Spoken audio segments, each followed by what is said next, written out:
ಗ್ರಾಮ ಪಂಚಾಯಿತಿ ಅಧ್ಯಕ್ಷರು ತಮ್ಮ ಅಧಿಕಾರದ ಅವಧಿಯಲ್ಲಿ ಕರ್ತವ್ಯ ಲೋಪವೆಸಗುತ್ತಿದ್ದಾರೆಂದು ಆರೋಪಿಸಿ ಅಧ್ಯಕ್ಷರ ವಿರುದ್ಧ ಅವಿಶ್ವಾಸ ನಿರ್ಣಯ ಮಂಡಿಸಿದರು.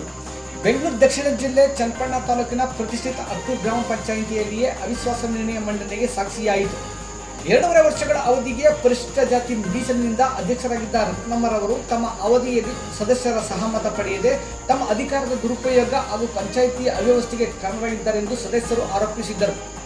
ಅಧ್ಯಕ್ಷರ ಕಾರ್ಯವೈಖರಿ ತೃಪ್ತಿಯಾಗದ ಕಾರಣ ಹಲವಾರು ರೀತಿಯ ಕಾರಣಗಳನ್ನು ತಿಳಿಸಿ ಬೆಂಗಳೂರು ದಕ್ಷಿಣ ಜಿಲ್ಲೆಯ ಉಪ ವಿಭಾಗಾಧಿಕಾರಿ ಬಿನಯ್‌ರವರಿಗೆ ದೂರು ಸಲ್ಲಿಸಿದ್ದರಿಂದ ಎಸಿರವರ ಸಮ್ಮುಖದಲ್ಲಿಯೇ ಗ್ರಾಮ ಪಂಚಾಯಿತಿ ಉಪಾಧ್ಯಕ್ಷರಾದ ರಾಜು, ಮಾಜಿ ಅಧ್ಯಕ್ಷ ಅಶೋಕ್, ಅಕ್ಕೂರು ಹೊಸಹಳ್ಳಿ ಸದಸ್ಯರಾದ ಸಾದರಳ್ಳಿ ಅಪ್ಪಾಜಿಗೌಡ, ಅಕ್ಕೂರು ಶ್ರುತಿ, ಪ್ರಿಯಾಂಕಾ, ಭವ್ಯ, ಶಿಲ್ಪಾ, ಮನೋಹರ್, ಸುಕನ್ಯಾರವರು ಗ್ರಾಮ ಪಂಚಾಯಿತಿ ಅಧ್ಯಕ್ಷ ರತ್ನಮ್ಮ ವಿರುದ್ಧ ಅವಿಶ್ವಾಸ ನಿರ್ಣಯ ಮಂಡಿಸಿ ಯಶಸ್ವಿಯಾದರು.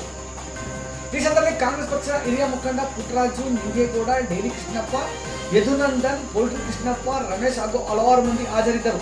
ಈ ಸಂದರ್ಭದಲ್ಲಿ ಮಾಜಿ ಗ್ರಾಮ ಪಂಚಾಯತಿ ಅಧ್ಯಕ್ಷ ಅಶೋಕ್ ಮಾತನಾಡಿ, ಶಾಸಕ ಸಿಪಿ ಯೋಗೇಶ್ವರ್ ಕೈ ಬಲಪಡಿಸಬೇಕು. ಕಾಂಗ್ರೆಸ್ ಪಕ್ಷವನ್ನು ಮುಂದಿನ ದಿನಗಳಲ್ಲಿ ಅಧಿಕಾರಕ್ಕೆ ತರಲು ಇಂದಿನಿಂದಲೇ ಪಕ್ಷ ಸಂಘಟನೆಗೆ ಹೆಚ್ಚು ಒತ್ತು ನೀಡಲಾಗುತ್ತದೆ ಎಂದು ತಿಳಿಸಿದರು.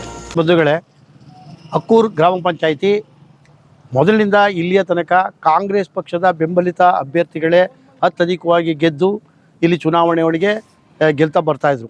ಇಂದಿನ ಕೆಲವು ಸನ್ನಿವೇಶಗಳಲ್ಲಿ ಕಾರಣಾಂತರದಿಂದ ಕಾಂಗ್ರೆಸ್ನವರು ಎಲ್ಲೋ ಬೇರೆ ಕಡೆ ಹೋಗಿ ಅವರ ಅಧ್ಯಕ್ಷರಾಗಿ ಏನೋ ಒಂದು ಬರ್ತಿತ್ತು. ಇವತ್ತಿನ ದಿವಸ ಸಂಪೂರ್ಣವಾಗಿ ನಮ್ಮ ಪಕ್ಷದ ಬೆಂಬಲಿತ ಉಪಾಧ್ಯಕ್ಷರು, ಇನ್ನು ಮುಂದೆ ನಮ್ಮ ಬೆಂಬಲಿತ ಅಧ್ಯಕ್ಷರು, ಕಾಂಗ್ರೆಸ್ ಪಕ್ಷದ ಪಂಚಾಯಿತಿ ಕಾಂಗ್ರೆಸ್ ಪಕ್ಷದ ಬೆನ್ನೆಲುಬಾಗಿ ನಿಂತಿರ್ತದೆ. ಇದಕ್ಕೆಲ್ಲ ಯೋಗೇಶ್ವರ್, ಡಿ.ಕೆ. ಸುರೇಶ್ ಅವರು ಇದಕ್ಕೆ ಸಹಾಯ ಸಹಕಾರನ ನೀಡಿದ್ದಾರೆ.